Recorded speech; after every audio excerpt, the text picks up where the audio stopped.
5 mistakes in your 20s जो आपको गरीब बना सकता है और आपकी 30s और 40s में करोड़ों का नुकसान करवा सकता है। तो आइए बात करते हैं पहली मिस्टेक, लाइफस्टाइल इन्फ्लेशन। कि जैसे ही सैलरी लगी, जॉब लगी, हमारी नई पैसा आने लगा, हम उड़ाने लग जाते हैं। नया फोन, नया बाइक, ईएमआई पे बाइक, या parties, Zomato, without any savings. ये सबसे बड़ी गलती है जो आज हम कर रहे हैं। Most likely everybody is doing it. तो ये सबसे बड़ी गलती है जो आज का यूथ कर रहा है।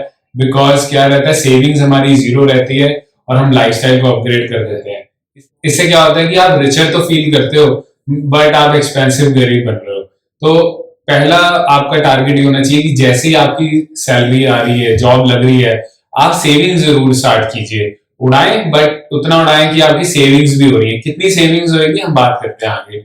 दूसरी मिस्टेक जो आज की यूथ कर रही है वो है कोई भी इमरजेंसी फंड ना बनाना है। इमरजेंसी फंड क्यों जरूरी है इसकी बात करेंगे। इमरजेंसी फंड क्या है वो बात करते हैं। तो आप सपोज आपकी लाइफ बढ़िया चल रही है, मस्त चल रही है, लेकिन लाइफ में कोई भी ऐसी हेल्थ इशू आ सकती है, फैमिली इमरजेंसी आ सकती है जिसमें आपको बहुत सारी रकम की जरूरत पड़ सकती है। और अगर हम सैलरी में सेव ही नहीं करेंगे तो आपके पास कुछ होगा नहीं। तो मोस्ट लोग क्या करते हैं कि वो लोन पे उठा लेते हैं, ईएमआई पे उठा लेते हैं और वो स्टार्टिंग अपनी यूथ एज में ही डेट में फंस जाते हैं और चुकाते चुकाते उनको कितना टाइम लग जाता है और वो पैसा ही नहीं चुकता। तो इंसान सोचता है यार मैं ग्रो तो कर रहा हूँ, पैसा तो आ रहा है, बट मैं कहीं पहुंच क्यों नहीं पा रहा, मेरा बैलेंस क्यों नहीं बढ़ पा रहा। और न जाने आप सपोज इतना पैसे की जरूरत पड़ जाए कि आपको लोन और ईएमआई भी कमजोर पड़ जाए, तो हम ऐसी स्टेट में नहीं आना चाहते। तो इसीलिए अपना इमरजेंसी फंड जरूर बनाएं। इमरजेंसी फंड वो फंड है कि ऐसा पैसा जो आप कभी न छुएं, वो पैसा आपका पड़ा होना चाहिए सिर्फ इमरजेंसी के लिए। तो वो कितना होना चाहिए, यूजुअली बोलते हैं लोग कि 5 to 6 months ऑफ एक्सपेंसेस पड़ा होना चाहिए, पर मैं तो ये रिकमेंड करता हूँ कि 1.5 या 2 साल का आपका पड़ा होना चाहिए, but at least 1 year। Because not only health emergency, आजकल जॉब्स ले ऑफ्स हो रहे हैं, एआई का जमाना है, हमें नहीं पता किस तरफ ये जा रही है जॉब मार्केट। तो इसलिए जितना जल्दी आप अपना सिक्योर कर सके, एटलीस्ट 1 साल अगर आप बिना जॉब के बैठे, आपके पास सफिशिएंट कुशन हो कि आप टेंशन फ्री हो गए, आप कुछ जॉब ढूंढ पाए। नहीं तो आपके पास पैसा नहीं होगा, आपको ये टेंशन होगी, रातों की नींद जाएगी। तो दूसरा and most important mistake which people are committing is no emergency fund.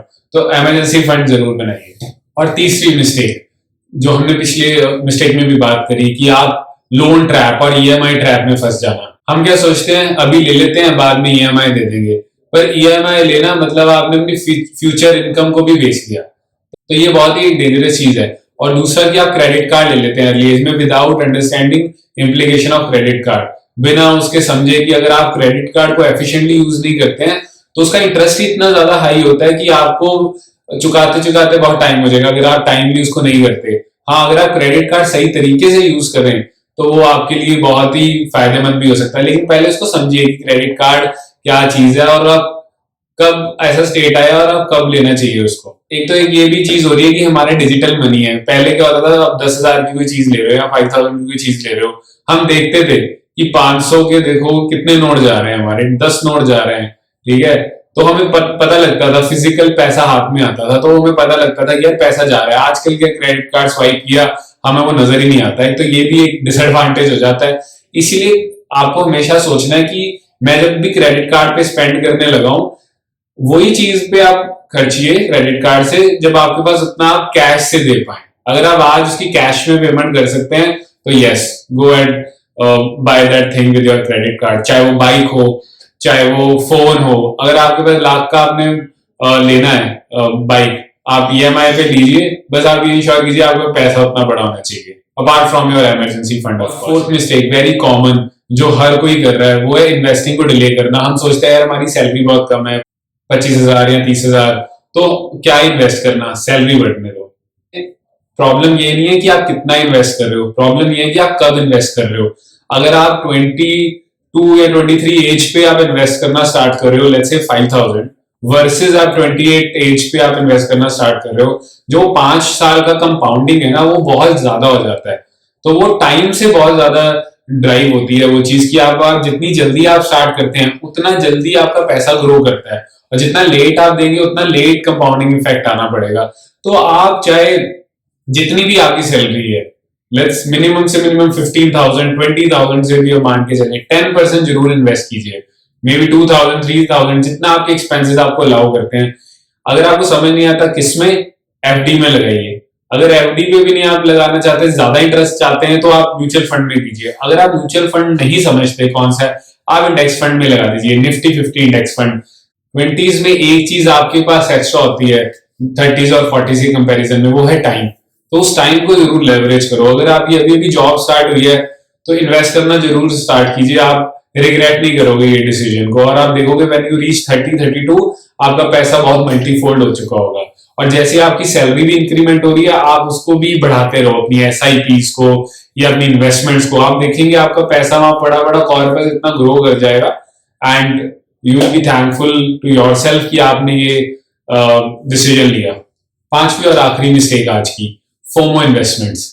अभी हम इंडेक्स फंड की बात कर रहे थे, कई लोग फोमो इन्वेस्टमेंट्स करते हैं कि दोस्त ने बोला ये स्टॉक खरीद ले, दोस्त ने क्रिप्टो में इन्वेस्ट किया, तो उसकी आप बात मान के आप लग जाते हो। उसने मे भी रिसर्च की हो, फॉर हिम मे बी वो राइट इन्वेस्टमेंट है, पर वो आपके लिए नहीं होगी। जैसे महाभारत में अभिमन्यु जी के साथ हुआ था, उन्हें पता था कि एंटर होना है, पर उन्हें एग्जिट नहीं पता था कैसे होना है। यही चीज इन्वेस्टमेंट में भी लागू होती है। यूजुअली दोस्त रेकमेंड कर देते हैं, हमने भी गलतियां की हैं कि दोस्त ने बोला इन्वेस्ट कर दिया, वो सही टाइम पे निकल गया बिकॉज उसको एग्जिट स्ट्रेटजी पता थी कि कब ये कंपनी जाने वाली है और उसने इन्वेस्ट कर दिया। पर आपको नहीं पता होगा, ऑफकोर्स वो भी आपको नहीं बता पाएगा, भूल जाएगा या आप ट्रैक नहीं कर पाओगे और आप उस जाल में फंस जाओगे। तो इसका बेसिक रूल है, जो आपको इन्वेस्टमेंट समझ नहीं आ रही मत करो। अगर आपको सिर्फ एफडी म्यूचुअल फंड समझ आ रहा है उस पर ही फोकस करो, फोमो इन्वेस्टमेंट मत करो, क्योंकि जो इन्वेस्टमेंट समझते नहीं वो एक रेसिपी है डिजास्टर के लिए, पैसा गंवाने के लिए, अगर आप उसमें इन्वेस्ट करते हैं तो। इसका एक और रूल रहता है कि अगर आप कोई इन्वेस्टमेंट एक लाइन में ना समझा पाओ कि ये मैंने इन्वेस्टमेंट इसलिए किया क्योंकि, अगर आप एक लाइन में नहीं समझा पा रहे मत करो इन्वेस्टमेंट, बिकॉज आप वो समझते नहीं है। तो इसलिए ये आपका रूल होना चाहिए कि आपको कहाँ इन्वेस्टमेंट करना है। No FOMO investing and only investing in those things which you understand. तो अगर आपको वीडियो पसंद आया हो तो लाइक कीजिए, कमेंट कीजिए और शेयर कीजिए अपने 20s के दोस्तों के साथ जो पॉसिबली ये गलती कर रहे होंगे। तो अगर आप शेयर करेंगे उनका भी बेनिफिट होगा। See you in the next video.